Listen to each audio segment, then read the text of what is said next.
த்துக்கு சுகமான ஒரு சாப்பாடு குழம்பு இது. இதுக்கு பேர் வந்து சொதி. சொதிக்கு வந்து ஒரு நாட்டு காய்கறிங்க நல்லாயிருக்கும். வெண்டைக்காய் தேவையில்லை, வளவளன்னு போயிடும். முருங்கைக்காய், பயறு, வாழைக்காய், உருளைக்கிழங்கு, கேரட் வந்து கொஞ்சம் கலருக்காக போடுறேன். என்கிட்ட கேரட் இல்லை, துருவின கேரட் தான் இது, அதனால் இத்தனை போட்டிருக்கேன். கத்திரிக்காய் இருந்தால் நல்லா இருந்திருக்கும், அது இல்லை. ஸோ நமக்கு வீட்டில் இருக்க காய்கறிகளை எடுத்துக்கிறோம். இவ்வளோ ஒரு 1/2 கிலோ அளவுக்கு எடுத்துக்கிறோம். அண்டு சின்ன வெங்காயம் முழுசாகவே போடலாம். எங்கள் வீட்டில் சாப்பிட மாட்டான் என் பையன்றதுனால கட் பண்ணியிருக்கேன் 2ஆ. ஓகேங்களா. சின்ன வெங்காயம் ஒரு 200 கிராம்ஸ். ஒரு தேங்காய், ஒரு பெரிய தேங்காய் எடுத்து துருவி பால் எடுத்துக்கிறது நல்லது. முதல் பால் தனியாகவும் 2வது 3வது பால் ஒன்றாவும் எடுத்து வச்சுக்கணும். ஓகேங்களா. ஒரு தேங்காவோட பால். இது வந்து வெயில் காலத்தில் நமக்கு சாப்பிட்றதுக்கு ரொம்ப நல்லாயிருக்கும். மசாலா இதெல்லாம் இல்லாமல் உடம்புக்கு சத்தாகவும் குளிர்ச்சியாகவும் இருக்கும். ஓகேங்களா. இதுக்கு வந்து திக்கனிங் ஏஜென்ட்டு சிலர் வந்து இந்த அரிசி மாவு கரைச்சி விடுவாங்க, அதெல்லாம் தேவையில்லை. நான் ரொம்ப தண்ணியாக வேணும்னு நினைக்கிறேன், அதனால் நான் வந்து 50 கிராம் பாசிப்பருப்பு எடுத்திருக்கேன். நீங்கள் 100 கிராம் கூட எடுத்துக்கலாம், கொஞ்சம் திக்காக வேணும்னு சொன்னால். இது வெயிலுக்கு கொஞ்சம் தண்ணியாக இருந்தால் நல்லாயிருக்கும். நான் 50 கிராம் பருப்பு தான் எடுத்திருக்கேன். அண்டு ஒரு 6 பச்சை மிளகா, ஒரு துண்டு இஞ்சி, ஒரு 2 இன்ச்சு சைஸ்க்கு ஒரு இஞ்சி, கொஞ்சோண்டு ஜீரகம், கொஞ்சோண்டு மஞ்சள் தூள். இதை மிக்சியில் போட்டு அரைச்சி எடுத்து வச்சுக்கணும். இவ்வளோ தாங்க இதுக்கு மசால், வேறு ஒன்றுமே இல்லை. இந்த குழம்பு தாளிக்கிறதுக்கு தேங்காய் எண்ணெய் எடுத்துக்கிறது தான் பெட்டர். தேங்காய் எண்ணெய் தான் இதுக்கு நல்லாயிருக்கும். ஓகேங்களா. நான் வந்து தேங்காய் எண்ணெய் எடுத்திருக்கேன். இப்போது ஒரு பாத்திரத்தில் ஒரு 2-3 ஸ்பூன் தேங்காய் எண்ணெய் விடுறேன். அது பக்கத்துலேயே உடனே உங்களுக்கு பருப்பும் வேக வச்சுக்கிறேன். எண்ணெய் அடுப்பு தாளிக்கிறதுக்கு ஏற்றும் போதே பக்கத்தில் பாசி பருப்பையும் சேர்த்து வேக வச்சுக்கிறேன். அப்போ தான் காய் வேகும்போது பருப்பும் வெந்து மசிஞ்சு இருக்கும். பார்த்துக்கோங்க. இப்போது அந்த ஒரு 2-3 ஸ்பூன் தேங்காய் எண்ணெய் விட்டுட்டு அதில் வெங்காயத்தை போட்டு சும்மா 2 திருப்புறோம். அதை வதங்கணும்னு அவசியம் இல்லை. வதக்கணும், அதை பொன்னிறம் அதெல்லாம் தேவையில்லை. கூடவே அது கூட இந்த கட் பண்ணி வச்சுருக்க வெங்காயம். திரும்பவும் நான் சொல்கிறேங்க, என்கிட்ட கேரட் இல்லை, அதனால் துருவல் போட்டிருக்கேன். கத்திரிக்காய் இல்லை, அதனால் போட முடியல. இது 2ம் இருந்திருந்தால் இன்னும் இந்த குழம்பு கலர்ஃபுல்லாக டேஸ்டியாக இருந்திருக்கும். ஓகேங்களா.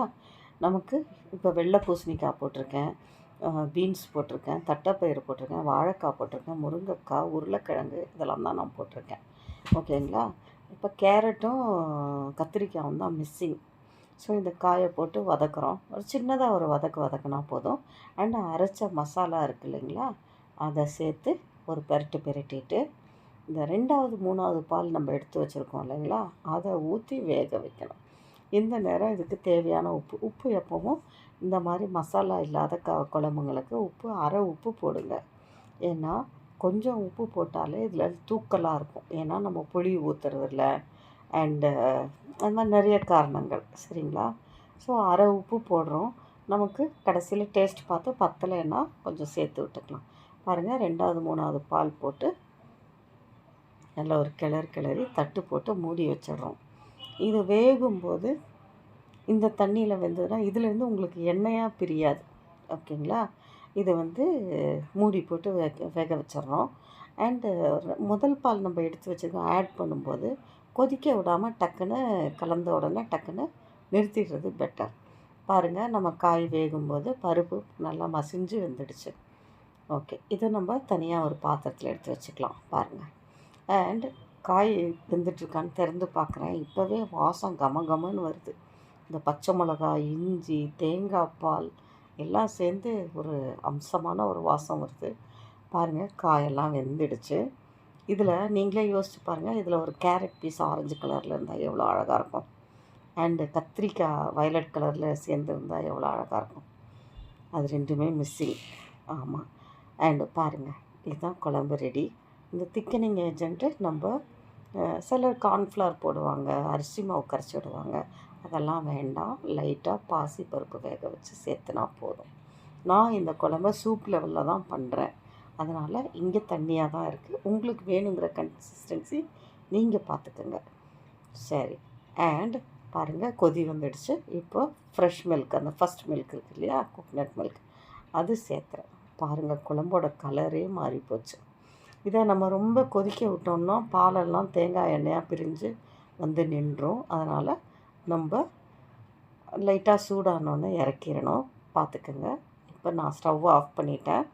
கொஞ்சம் கருவேப்பிலை போட்டிருக்கேன். ஸ்டவ்வை ஆஃப் பண்ணினதுக்கப்புறம் நம்ம ஒரு மூடி எலுமிச்சம்பழம் புழிஞ்சு விடுறது நல்லது. அதுதான் இதுக்கான புளிப்பு. அண்டு பச்சை தேங்காய் எண்ணெய், சூடாக்காத தேங்காய் எண்ணெய், பச்சை கருவேப்பிலை, இது ரெண்டும் போட்டு ஒரு கிளறி மூடி வச்சிட்டோன்னு சொன்னால் இது திறக்கும்போது பார்த்தா அவ்வளோ ஸ்மெல் நல்லாயிருக்கும். ஓகேங்களா? குழம்பு ரெடி. அவ்வளோதான். இது சாதத்துக்கு நல்லாயிருக்கும். செஞ்சு பார்த்து உங்களோட ஃபீட்பேக் எனக்கு சொல்லுங்கள். தேங்க்யூ.